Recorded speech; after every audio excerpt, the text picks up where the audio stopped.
America ఇజ్రాయెల్ని బద్దలిచ్చినట్టు మందలిస్తూ ఉంటుంది, కానీ దాని వెనక ఉంటుంది. ఎందుకంటే తాలిబాన్ల విషయంలో అమెరికా చేసిన తప్పు ప్రపంచం మొత్తం గుర్తించింది, అమెరికా కూడా గుర్తించింది.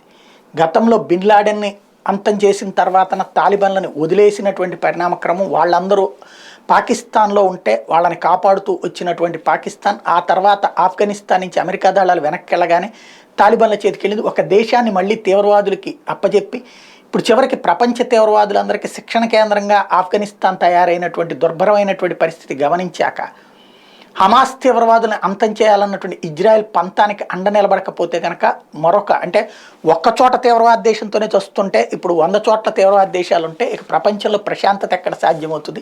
తీవ్రవాదులు బ్లాక్మెయిలింగ్ ఏంటో చూశారు. షిప్పుల్ని, వ్యాపారాలను ఆపుతాం, లేకపోతే వ్యవస్థలను నాశనం చేస్తాం, దేశాలు మా చెప్పు చేతలో ఉండాలనేటటువంటి తీరులో తయారవుతున్నటువంటి వేళన తాజాగా అమెరికా ఇజ్రాయెల్కి మరికొన్ని యుద్ధ నౌకలను పంపుతోంది, ఆయుధాలు పంపిస్తోంది. అమెరికన్ రక్షణ శాఖ కార్యదర్శి వాళ్ళు వచ్చి ఆ షిప్పుల మీద ఉన్నటువంటి అమెరికన్ సైన్యాన్ని మోటివేట్ కూడా చేస్తున్నారు.